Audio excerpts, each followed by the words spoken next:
अच्छा जी, ये IT risk का क्वेश्चन है जो आज हमने स्टार्ट करना है क्वेश्चन से। Question number 31, IT risk.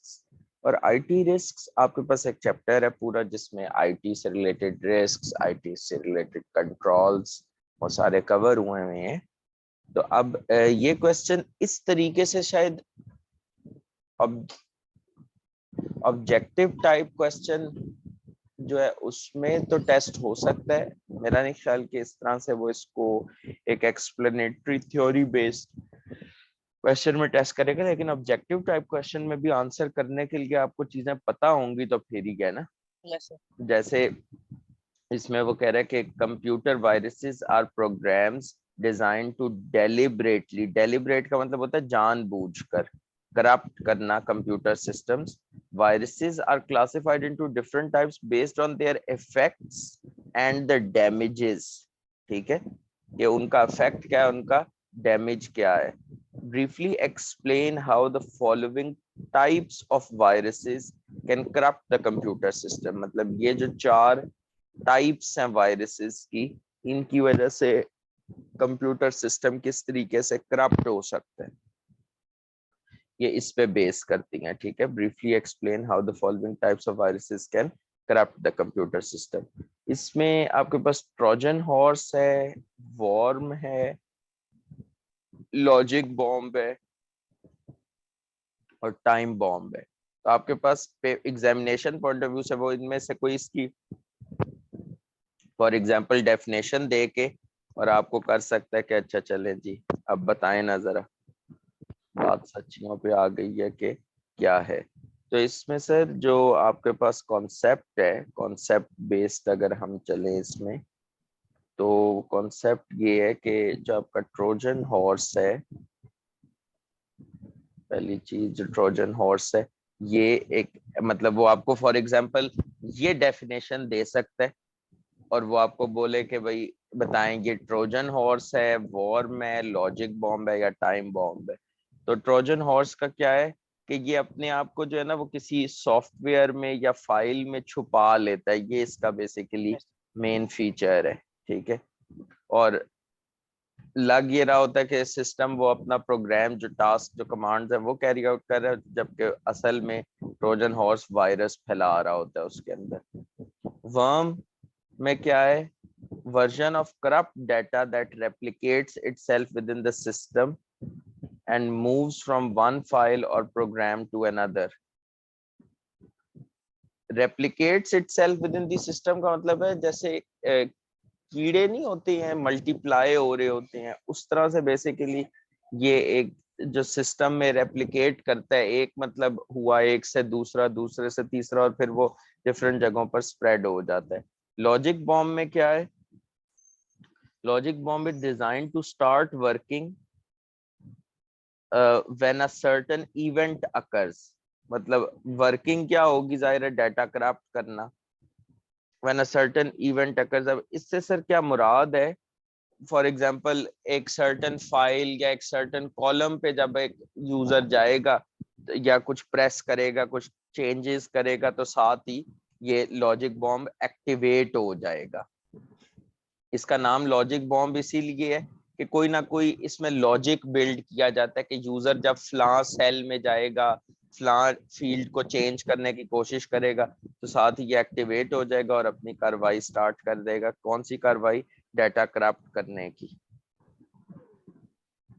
और टाइम बॉम्ब में और लॉजिक बॉम्ब में फर्क ये है कि लॉजिक बॉम्ब में कोई इवेंट बेस्ड होता है कि कोई इवेंट होगा तो ये एक्टिवेट हो जाएगा, और टाइम बॉम्ब में कोई स्पेसिफिक डेट टाइम होता है जिसपे डाटा करप्शन स्टार्ट हो जाती है। यही टाइम बॉम्ब और लॉजिक बॉम्ब में डिफरेंस है। तो सर आपने कोई भी चीज, जिस तरह मैं हमेशा कहता रहा हूं, हमने एक एक कॉन्सेप्ट डिटेल में कवर की है जो उसका रिक्वायर्ड था। तो आपने मैनेजेरियल एनालिसिस के पार्ट को आसान नहीं लेना। आपके पास पेपर में 35 से 45 नंबर जो हैं, याद रखिएगा, वो मैनेजेरियल एनालिसिस के पार्ट से आ सकते हैं। और अगर इस पे आपको अच्छी ग्रिप है तो यकीन करें कि आपको पेपर पास करने के पॉइंट ऑफ व्यू से एक बड़ा क्रिटिकल सक्सेस फैक्टर है ये पोर्शन।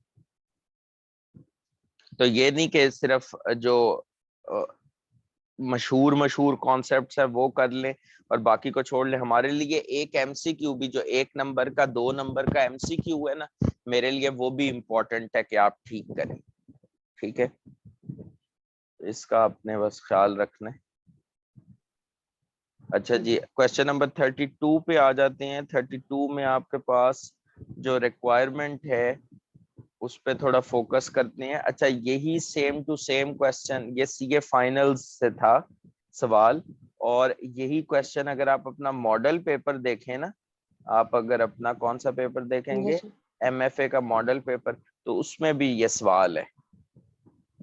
ठीक है, according to the BCG matrix, और ये तो आई कैप का बड़ा पन मैं कहता हूँ है कि ये मैट्रिक्स बता देता होता है, वरना एसीसीए को भी, क्योंकि मैं एसीसीए के फाइनल स्टेज को मैं पिछले कोई 10-12 साल से पढ़ा रहा हूँ, तो उसमें मैंने ये चीज नोट की है कि वो तो मॉडल्स बताते भी नहीं है। वो कहते हैं कि भाई हमने जो इंफॉर्मेशन दिया उसकी बेसिस पे खुद अपनी जजमेंट स्टूडेंट इस्तेमाल करे कि कौन सा मॉडल है। तो इसलिए ये आपने इसको एज अ बेनिफिट अपने लिए यूज करना है कि वो आपको फ्रेमवर्क या मॉडल जो यूज कराना होता है उसने वो बता देते हैं।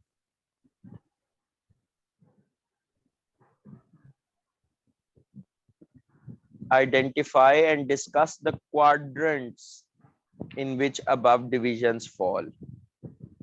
आपको पता है 4 क्वाड्रेंट्स हैं, star, cash cow, problem child, dog. तो वो बेसिकली आइडेंटिफाई भी करना है, और सिर्फ आइडेंटिफाई नहीं करना, क्या करना है, डिस्कस करना है। और फिर बी पार्ट में क्या है, डिस्कस करें 2 स्ट्रेटजीज जो इंडिविजुअल्स के लिए अडॉप्ट होंगे। अच्छा, स्ट्रेटजीज मैंने आपको जो नोट्स दिए हुए हैं ना, वहीं से आपने लिखनी है, स्ट्रेटजीज याद ही करनी है। ठीक है ना, सही। अच्छा, अब इसमें आपके पास आ जाता है Fashionista by Agha Ansari is considering growth opportunities for its organization which has the following divisions, salon और कॉस्मेटिक। सैलून में क्या है, this division was a brain child of Agha Ansari. It was established in the early 1990s and got immediate recognition and appreciation because of state-of-the-art design, highly qualified stylists, और इसकी वजह से recognition, appreciation milli. This division has a dominant position having अच्छा, अगर ये सिर्फ यहाँ पर भी खत्म कर देता ना, तो हम यही एज्यूम करते कि फिर इसका मार्केट शेयर क्या है, हाई है। डोमिनेंट पोजीशन से भी हमें यही पता लग रहा है कि मार्केट शेयर इज हाई। ठीक है, although overall market is maturing, overall market की बात कर रहे हैं कि वो मैच्योर कर रही है, ग्रोथ रेट लो है। This division has been earning high returns on investment. बड़े क्लियरली उसने बता दिया कि ओवरऑल मार्केट के बारे में, इसका मतलब है ये बातें कर रहे हैं मार्केट ग्रोथ की या इंडस्ट्री ग्रोथ की। तो मार्केट ग्रोथ के बारे में वो कह रहे हैं कि मार्केट ग्रोथ क्या है, मार्केट ग्रोथ लो है। तो जब हमें मार्केट शेयर का भी पता लग गया, मार्केट ग्रोथ का भी पता लग गया, तो हम इसको प्लेस कर सकते हैं ना क्वाड्रेंट में। Yes sir. वो कौन सा क्वाड्रेंट में आएगा, कैश काउ में, या आ जाएगा कैश काउ में। क्योंकि ये देखे, ये जो इसकी पास्ट में इन्वेस्टमेंट्स है ना, और जो पास्ट में इसने अपनी इमेज बिल्डिंग की है, अब वो उसका बेनिफिट डिराइव कर रहा है कि डिस्पाइट लो ग्रोथ मार्केट, उसका जो शेयर है उस मार्केट में वो क्या है, वो हाई है। सर ये अगर ये ना बताता कि मार्केट जो मैच्योर हो रही है और ग्रोथ रेट वगैरह लो है, फिर तो हम इससे वो स्टार लिखते ना। अगर वो ये ना बताता कि मार्केट नहीं, फिर कुछ तो बताता ना मार्केट के बारे में, ग्रो कर रही है या नहीं। अगर वो ये कहता कि उलट मतलब बात करता, अगर वो कहता कि मार्केट ग्रो कर रही है, हाई ग्रोथ मार्केट है, तो फिर आप स्टार लिखते बिल्कुल। ठीक है, कॉस्मेटिक्स में क्या हुआ है जी, दिस डिवीजन वाज एस्टैब्लिश्ड 6 साल ago, the cosmetic industry has been emerging. अब इंडस्ट्री के बारे में बता रहे हैं कि ये industry Yes, sir. Growing phase में है, मतलब ग्रो कर रही है, मतलब मार्केट High. ग्रोथ अच्छी है, मार्केट ग्रोथ Yes, sir. जो है High. वो हाई है, लेकिन प्रॉब्लम है सर इस डिवीजन का Yes, जो sir. अपना In मार्केट शेयर है वो लो है। तो ये क्या हो गया, ये yes, sir. Classic Sir, example है question mark. प्रॉब्लम चाइल्ड या क्वेश्चन मार्क। Mark. ठीक हो गई ना बात। Yes. अच्छा, अब अगला part B part, discuss any two strategies that Fashionista में अडॉप्ट। कैश काउ के लिए क्या स्ट्रेटजीज होनी चाहिए, प्रॉब्लम चाइल्ड के लिए क्या स्ट्रेटजीज होनी चाहिए। यहाँ पर अब आपके जो नोट्स है ना वो डायरेक्टली आपको हेल्प करेंगे, और थोड़ा सा अगर आप उनको सिनेरियो के कॉन्टेक्स्ट में कर देंगे ना सर, तो सोने पे सुहागा हो जाएगा। ठीक है, औज़ुबिल्लाहिमिनश्शैतानिर्रजीम, बिस्मिल्लाहिर्रहमानिर्रहीम। ये देखें, पहला जो पार्ट है उसमें उसने क्लासिफिकेशन की, उसकी रीजनिंग की कि high Yes, market sir. Share है और लो ग्रोइंग मार्केट है। अब इसके जो रीजनिंग है क्या है कि जी हाई इकोनॉमीज ऑफ स्केल है और एफिशिएंसी थ्रू एक्सपीरियंस है। ठीक है, और नए एंट्रेंट्स की एक्सपेक्टेशन लो है Come. Yes, sir. क्योंकि मार्केट डिक्लाइन फेज में है, और कंपनी या डिवीजन जो है वो कैश रिच होगी। ठीक है, कॉस्मेटिक्स क्वेश्चन मार्क, डिवीजन का low market share, high growing market. Since the market is growing quickly, there is an opportunity to increase market, लेकिन शेयर, लेकिन अभी जो है वो क्या रिक्वायर्ड होगा, सब्सटेंशियल इन्वेस्टमेंट। Potential investment. ठीक है, अब स्ट्रेटजीज में क्या, सैलून को हमने question mark designate, sorry cash का वो बताया है, Mhm. तो उसमें जो स्ट्रेटजीज हैं, फॉर एग्जांपल अब ये नहीं है कि आप इन्वेस्टमेंट स्टार्ट कर दें। ठीक है, वो नहीं होगी, इन्वेस्टमेंट नहीं होगी, आपने उसको बस एग्जिस्टिंग जो रिसर्च एंड डेवलपमेंट में आप मजीद को इन्वेस्टमेंट नहीं करेंगे, और री इन्वेस्टमेंट जो है वो सिर्फ आपने बेसिकली कोशिश ये करनी है कि existing level of market share को जिस लेवल हद तक मेंटेन कर सकते हैं वो करें, और इधर से जो कैश जनरेट कर रही हैं। अब ये देखें, वो थोड़ा सा ना इसको कॉन्टेक्स्ट, जो मैं कहता हूँ सिनेरियो का कॉन्टेक्स्ट डालें। वहां पे आपको पढ़ाया था ना कि भाई इस कैश काउ जो है वो एक कैश रिच, क्योंकि ये एक Yes, sir. Cash rich business unit है। तो इधर इसके जो रिटर्न्स हैं, इसके जो रिटर्न्स हैं, they are use to milk the other business units या अदर प्रोडक्ट्स। Yes, sir. ये बात करी थी ना। तो अब सर देखें उसने कितना आसानी से उसको लिंकिंग कर दी है कि एक्सेस कैश कॉस्मेटिक्स डिवीजन को डेवलप करने के लिए या कोई और वायबल इन्वेस्टमेंट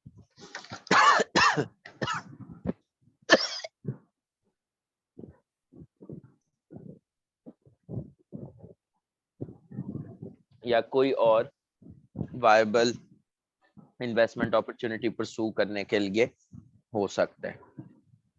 Yes, sir. बात सर आपके पास कॉस्मेटिक्स का आ जाता है कि कॉस्मेटिक्स में अभी आपको हेविली इन्वेस्ट करना होगा, स्पेशली जो मार्केटिंग एक्टिविटीज हैं, ताकि आप अपनी प्रोडक्ट को इस क्वाड्रेंट से क्वेश्चन मार्क के क्वाड्रेंट से मूव करके स्टार पे ले जाएं। ठीक है ना, ये इस हिसाब से आपने क्वेश्चन आंसर करना था। मेरे ख्याल में ये आप इजीली हैंडल कर लेंगे अगर आपने वो नोट्स अच्छे से कवर किए हुए Yes, हैं। sir. अच्छा जी, अब आ जाए क्वेश्चन नंबर 33 पे। टॉपिक है वैल्यू चेन, और वैल्यू चेन में आपके पास रिक्वायरमेंट क्या है, list the activities to be carried out by TCH in respect of its primary value chain based on the classification suggested by Porter। क्या नाम, अच्छा क्या कहते हैं, मोहम्मद रहमान, मुझे बताएं कि प्राइमरी वैल्यू चेन में एक्टिविटीज आती कौन सी हैं। जी अस्सलाम वालेकुम सर। वालेकुम अस्सलाम। आपका क्या हाल है सर? जी अल्लाह का शुक्र, आप सुनाएं, सब खैरियत है? अल्हम्दुलिल्लाह, अल्लाह का शुक्र है सर। मैं अभी जागा हूँ सर। क्या पूछना माश है? माशाल्लाह। ये प्राइमरी वैल्यू चेन की एक्टिविटी, या आप चलें इस तरह करें, आप थोड़ा सा आराम कर लें, बेशक तो लो। थोड़ा सा, हाँ सो लें, मैं किसी और को टच कर लेता हूँ। सॉरी मैंने नहीं, आपको मैं डिस्टर्ब की मैं है। मैं बताता हूँ सर। अच्छा, वो इसमें ऑन इनबाउंड लॉजिस्टिक्स आते हैं सर। इसमें ऑपरेशंस आते हैं, इसमें आउटबाउंड लॉजिस्टिक्स आते हैं, इसमें sales and marketing and sales आ जाते हैं सर, और सर्विसेज आ जाती हैं सर। बिल्कुल सही इन्होंने याद किया हुआ है। Very good. Inbound logistics, operations, thank you sir, outbound thank you. Logistics, marketing and sales, और पांचवी चीज क्या है जी? सर्विस, जिसमें आफ्टर सेल सर्विस भी इंक्लूडेड है, लेकिन और भी चीजें होती हैं सर्विस में, सिर्फ आफ्टर सेल्स सर्विस नहीं होती। अच्छा जी सर, बहुत शुक्रिया आपका। अब ये तो हो गया ना कि एक्टिविटीज हैं क्या। ये तो 5 प्राइमरी वैल्यू चेन की एक्टिविटीज का आपको पता होना चाहिए। सिनेरियो देख लेते हैं जरा, क्योंकि एक छोटा सा सिनेरियो भी दिया हुआ है। The coffee hub is a newly established chain offering gourmet blend coffee in a variety of flavors. अब सिनेरियो में से ना की इंफॉर्मेशन मैं पढ़ता जाऊंगा, क्योंकि वो मुझे आइडियाज देगी कि मेरी एक्टिविटीज कैसी होनी चाहिए। गोरमे ब्लेंड कॉफी पता नहीं क्या होती है। Variety of flavours in a state of the art customer friendly coffee houses. It imports the highest quality of coffee beans. Imported मतलब coffee beans होते हैं from suppliers around the globe. Besides own operated coffee houses, it has issued operating licenses to other stores as well. मतलब licence दिया हुआ है कि और लोग भी कर सकते हैं। सबको आवाज का प्रॉब्लम आ रहा है? No sir. No, sir. Sir ऐसे लग रहा है जैसे हवा चल रही है सर पीछे। किसने हाँ सर, माइक ऑन किया एसी हुआ है। है सर, और पंखे के सामने बैठा है या क्या सीन है? माइक मैं सबका ऑफ कर देता हूँ। अब क्लियर है? अब तो नहीं है ये issue. Hello, okay. TCH also offers packaged coffee. Packaged coffee भी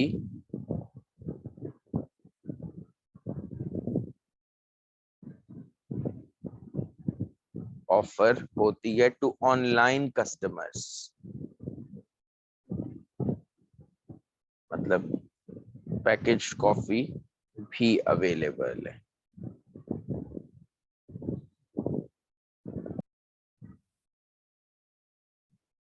सर अच्छा, इसमें क्या लिखेंगे?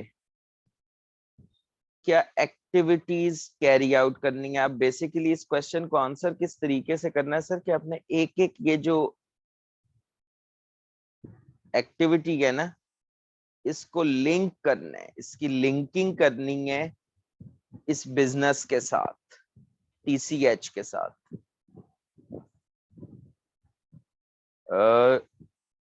आवाज बाकियों को क्लियर है? अभी भी कुछ स्टूडेंट्स रिपोर्ट कर रहे हैं इशू।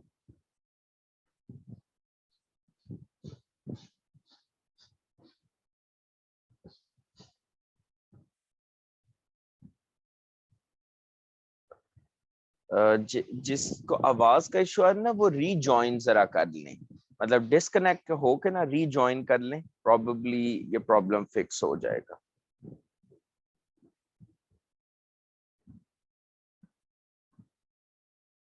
जी सर।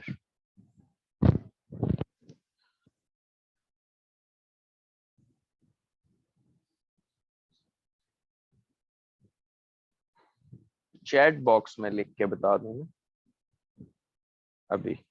माइक भी आप लोगों के अनम्यूट कर देते जी। जी कुछ ऐड करना चाह रहे थे Mohammad Rahman?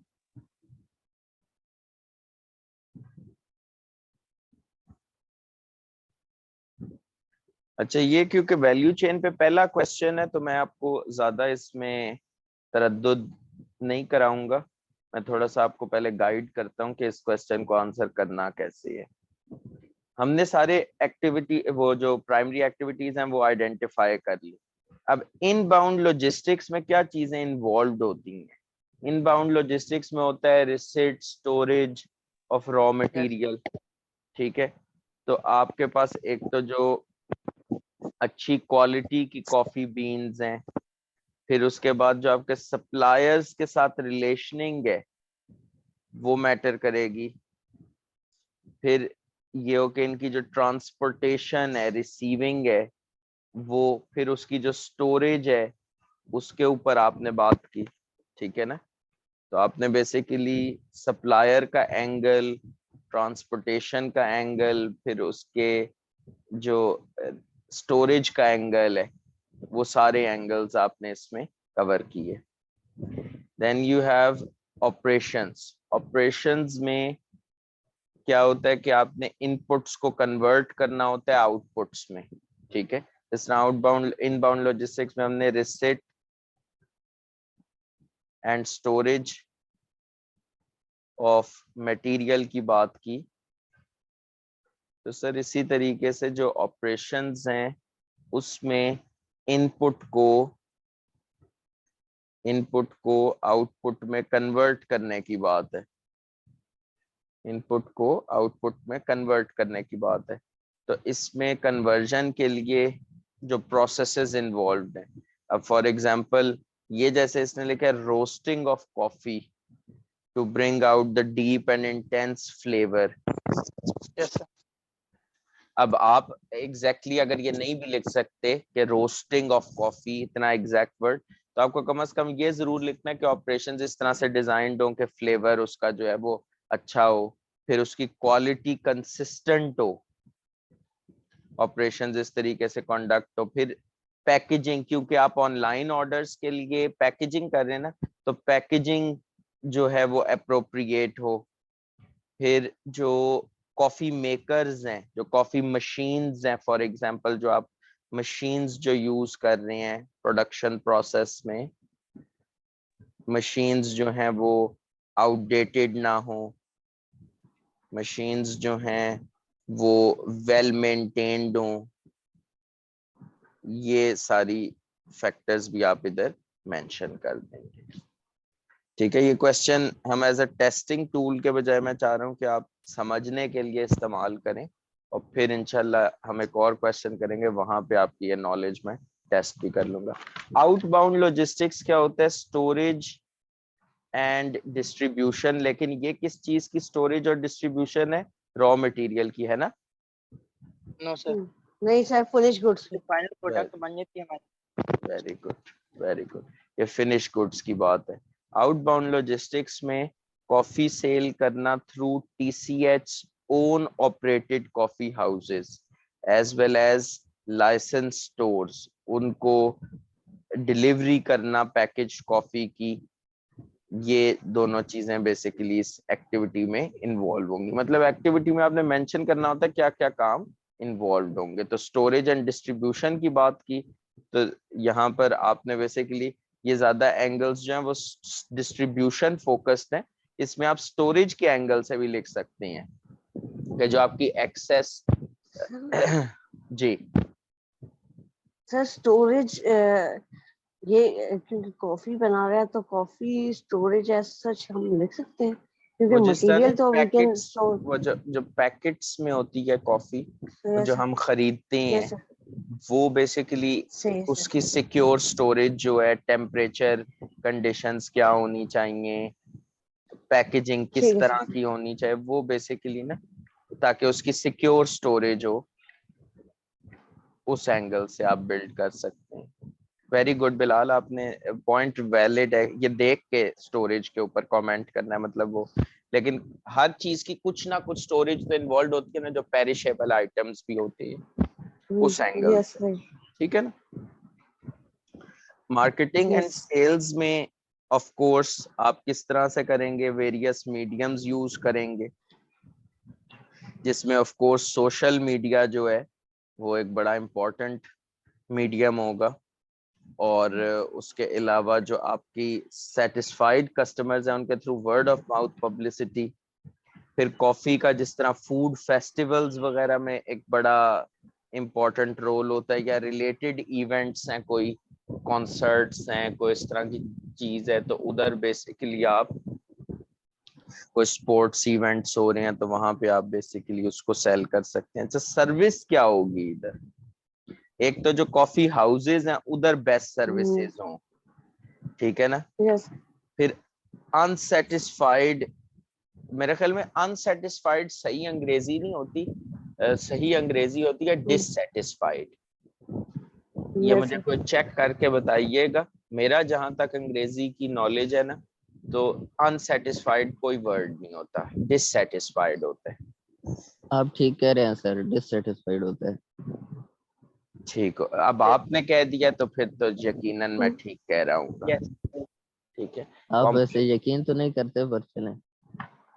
Sufficient appropriate evidence के बगैर यकीन करना भी नहीं चाहिए ना, ऑडिट पढ़ Yes. के भी अगर आप और यकीन कर लें तो फिर सही नहीं होगा।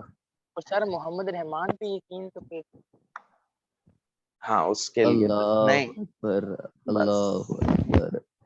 औज़ अच्छा ये बिल्लाहि जरा, मिनश शैतानिर रजीम। औज़ु बिल्लाहि मिनश शैतानिर रजीम, बिस्मिल्लाहिर रहमानिर रहीम। अच्छा वापस जरा इधर आए। याद है कि मैंने आपको वो कराची के कोलाची के बारे में बताया भी था उधर, ये मैंने अपना पर्सनल एक्सपीरियंस भी शेयर किया था। यस इस सर तरह वो ये करते थे, कॉम्प्लीमेंट्री कॉफी दे देना, मतलब ताकि उससे ना वो याद रहेगा कि यार इन्होंने फिक्स किया था हमारा मसला।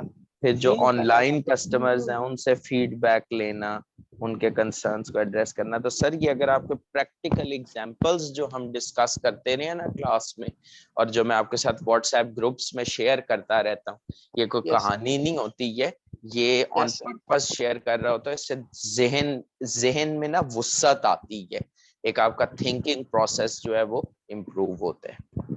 ठीक हो गई बात। अच्छा सर, क्वेश्चन 34। अच्छा ये प्रोडक्ट लाइफ साइकिल का क्वेश्चन है, ये हम पहले कर चुके हैं, ये मैंने आपको क्लास यस में ना सही कर, करवा दिया था, तो ये रहने दें।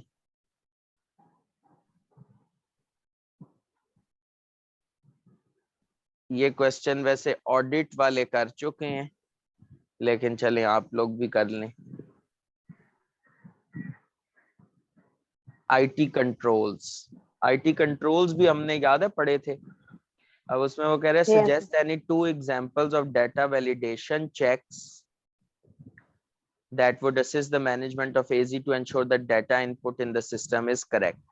ये क्या पूछ रहे हैं आपसे, ये आपसे बेसिकली पूछ रहे हैं इनपुट कंट्रोल्स, या आपसे पूछ रहे हैं एप्लीकेशन कंट्रोल्स। याद है हमने एप्लीकेशन कंट्रोल्स और जनरल कंट्रोल्स यस पढ़े सर, थे आईटी में, yes sir, yes sir.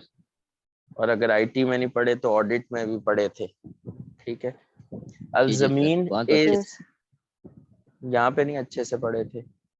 Alzamin AZ is a producer of cement and related products. In a recent evaluation of existing operations, management of AZ is considering to adopt virtual supply chain. In the first phase, AZ would implement e-procurement system where focus would be on e-sourcing, e-purchasing and e-payment.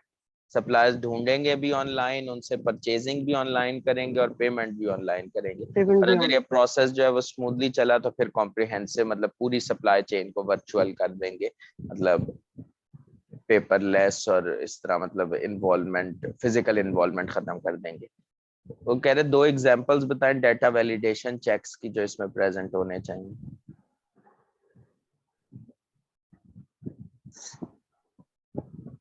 सही। इसमें audit का वो आएगा जैसे हमने completeness check पढ़ा था, या वो एग्जैक्टली रेंज चेक था, ये 3 पढ़े थे हमने एमएस में। रेंज चेक था, चेक डिजिट था। हम्म, तो जैसे मिसाल के तौर पे अब आपके पास एक रेंज है, एग्जिस्टेंस चेक था।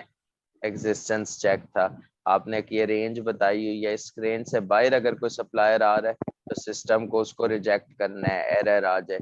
चेक डिजिट या डिजिट चेक जो है एक ही बात है, उसमें क्या होता है कि एडिशनल डिजिट कोड में बिल्ड हो जाता है, ताकि अगर जब आप कोड एंटर कर रहे हैं और उसमें आपसे कोई टाइपिंग में मिस्टेक हो गई है तो वो चीज वहां पर कवर हो जाए। ठीक होगी सर बात? Yes sir. किसी का कोई कंफ्यूजन, कोई शक? सर इसमें कंप्लीटनेस चेक भी आ सकता है। हाँ, कंप्लीटनेस चेक भी कर यस सकते हैं कि फॉर्म पूरा आपने भरा, फॉर एग्जांपल। सर। ठीक। ठीक है जी, दैट्स ऑल फॉर टुडे।